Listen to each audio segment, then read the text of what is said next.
Then mga guys, mag-video tayo. Meron tayo rito Honda XADV 750 na 2025 model. Nung dumating si Sir, parang kami nag-install. Hindi kami nag-install nito. Pero yung mga switches na to, yung switch bracket, yung ito, crash guard, by Nelson LED yan. Sa atin binili ni Sir, in-order niya sa atin. Alam ko pinaship namin to LBC ba, Sir? Pinaship namin sa LBC. Yung owner nito taga Calamba Laguna. Ay, taga Calamba Laguna na bulol pa. Tapos nagpunta rito si Sir kasi nga ito, hindi niya maikabit. Hindi ko yata na-inform o hindi natin sa yung post ko na dito binabawasan lang. Kasi yung top box bracket natin, mare-retain mo yung stock grab bar. Ang ano lang, magtatabas ka rito para maisara lang yung upuan mo yung seat kasi may tumatama rito eh. Nagkaroon siya ng metal sa ilalim kaya tumaas. Tatabasan lang to pero yun lang, aside from that wala na. Sarado natin ha. Pakita mo natin bago sara. Yung top box bracket natin 12mm na solid stainless to. Ito 12mm, ito 10. Pakita ko lang to sila. Tapos may kasamang ganito yan dito yan. So dito nyo lalagay yung, ito yung pinaka parang washer o kontra nung base plate. Dalawa yun na yun. Tapos ito, mariretain nyo nga. Tapos kasya pa rin yung kamay nyo.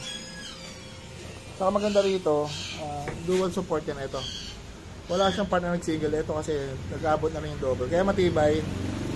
Saka maganda pa rito yung compare sa OEM. Yung OEM kasi mataas. Nakapataas na ganun. So may customer niya tayo yesterday. Nahirapan siya mag-center stand kasi pag bibit-bitin mo ng ganon, medyo andito na yung level niya sa tiyan mo. So, yun ang mahirap doon. Eto, stock pa rin yung height nito. Saka walang matalim na part. Nakita nyo, walang matalim na part to. Ito. Iba kasi yung grab bar na may, top box bracket na may flat bar dito. Iba kasi dito dumaan dito. Tapos umangat yan. So, nauupa nung OBR nyo, masakit sa pet. Eto, wala talaga. Smooth talaga, oh. Diba? Walang mauupuan yung OBR nyo. So, walang marireklamo si Madam. Tapos yung, ito, crash guard natin, stainless siya na powder coated. Tapos pagdating dito, solid na shafting 304. Ano, kinapitan nila ng Night Ranger. Binigyan lang natin ng extension. Ang gusto sana ni Sir, ito, wala tayong gawa, yung foot peg. Ano Sir, pwede ka Sir, interview lang, short lang. Bawal talaga? Papay na yan. Tatanong lang pangalan Sir. Okay na Sir, ito na. Tanong lang natin si Sir, ano, Marvin? Marvin po. Taga Calamba Laguna. Kailan mo binili ito Sir, yung package ng bracket Sir, yung sa akin, saka crash guard? May 1 month lang siguro Sir, mahigit na no? Yung mga crossing lang yun, parang ganun po. Ba't dito man Sir, pinakabit Sir, hindi na maikabit? Hindi ko po may kapit nung una. Nahirapan ako.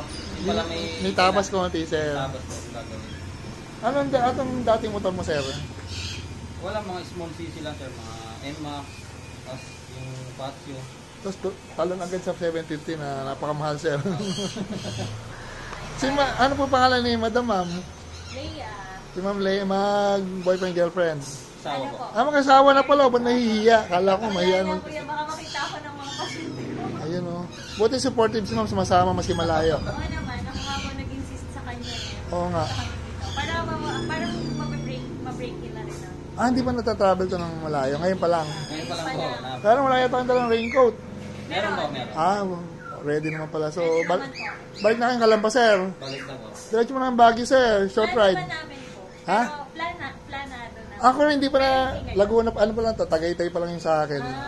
Sana makapag-travel din. Baka may shoutout po kay Sir. Wala pa kayong baby, ano? Bata pa? Meron na? Wala pa po. Mukhang bago lang sila, oh. Hindi po, magpo 4 years na po kami ngayon. May shoutout kayo, Madam. Hindi pa shoutout ko dyan. Hello sa mga pasyente ko po. Doktora? Yes, sir. Oh, doktora pala si Ma'am, oh. Galing naman. Shoutout ka raw. Si Sir, shoutout. Wala naman. Sa mga tropa, mga taga Batangas. Ayun. Taga Batangas talaga kasi ako. Pero marami yung customer sa Batangas din, eh. Pupunta rito. Makita mo sa YouTube channel. Kasi expressway naman mabilis lang. Opo, ang bilis lang. Medyo mataas lang yung toll fee sa Skyway, pero mabilis lang. Kung nga lang din po kayo nakita sa Facebook, YouTube, na ako nanonood yung mga gawa niya. Yun. Malaking advantage din sa yung may ganitong motor kasi yung trust. Hindi sila matatakot magpagawa kasi may kumbaga may sample. Nakita ko nga po yung sample. Tsaka meron din po kayong ginawa na 2025. Marami na sir. Kaya nag-ano na rin ako, order na ako. So paano sir, tuloy na kayo sir, pabalik? Wala. Ay sige po, doktora sir. Na rin po namin ng ano yan, top box diretso na ngayon. Kalokan. Saan? Kahit siguro malapit na po sa amin.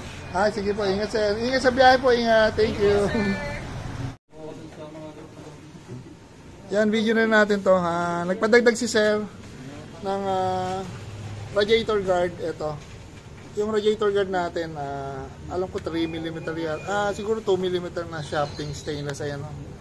Mas makapal to kaysa dun sa aftermarket kasi ano siya, hindi siya plain sheet lang na butas-butas. Solid yan na stainless. Ayan, no?